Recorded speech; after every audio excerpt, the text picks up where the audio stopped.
Troisième jour et on continue toujours avec le texte de Psaume 42 verset 6. Troisième partie, à tout de suite.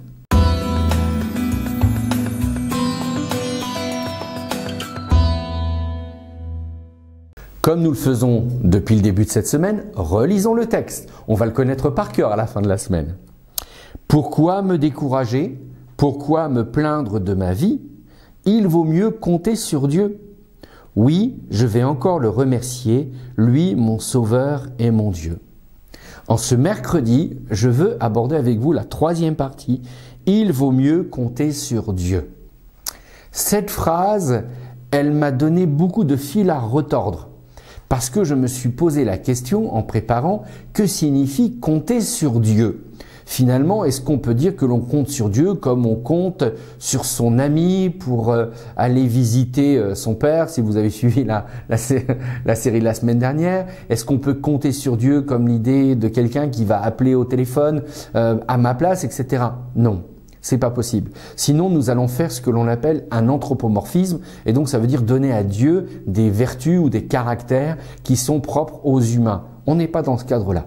Dieu est esprit, dit Jésus, et ceux qui l'adorent doivent l'adorer en esprit, en vérité. C'est l'évangile de Jean au chapitre 4. Mais l'idée de compter sur Dieu signifie quoi? Ça signifie que Dieu a toujours pris le soin d'être à nos côtés. Ça ne veut pas dire qu'il est physiquement présent avec nous, mais ça veut dire qu'en Jésus-Christ, encore aujourd'hui, ou pour le peuple d'Israël, avec la perspective du Messie, il lui a toujours donné une source d'espérance sur laquelle le peuple d'Israël et nous, enfants de Dieu, de la nouvelle alliance, nous pouvons compter. En comptant sur son espérance qu'il nous donne en Jésus-Christ, nous comptons sur Dieu. C'est ça l'idée.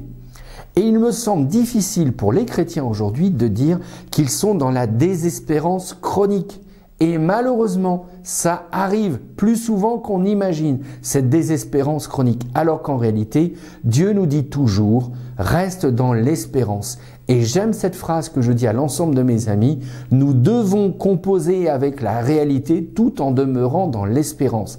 Et c'est possible de composer avec la réalité tout en demeurant dans l'espérance si nous continuons de compter sur Dieu qui est la source de notre espérance.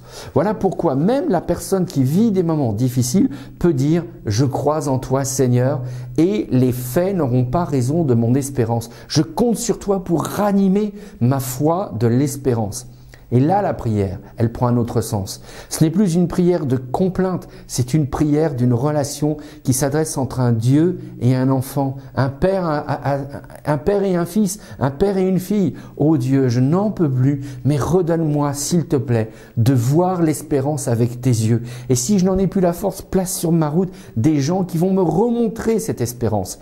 Et au bout du compte, oui, je le répète comme ça, au bout du compte, vous pourrez dire, dans les moments de doute de ma vie où c'était compliqué, comme le disent les fils de Corée, j'ai pu compter sur Dieu parce qu'il a renouvelé en moi l'espérance qui était éteinte.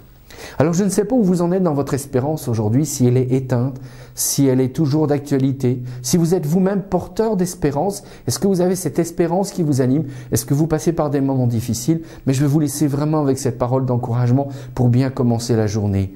Que vous soyez dans l'espérance, quoi qu'il arrive. Si vous êtes au creux de la vague, continuez de compter sur Dieu. Priez-le qui renouvelle votre espérance. Et si vous êtes plein d'espérance, eh bien, trouvez une personne avec qui vous pouvez partager cet enthousiasme de l'espérance et ainsi, nous serons là pour nous aimer les uns les autres et aimer notre prochain comme nous-mêmes. Je vous souhaite une bonne journée. Je vous dis à demain pour la 4e partie qui est vraiment aussi passionnante. N'oubliez pas de nous soutenir, de vous abonner à notre chaîne et puis aussi de nous soutenir financièrement parce qu'on en a besoin, de nous faire un don. Et moi, je vous dis à demain.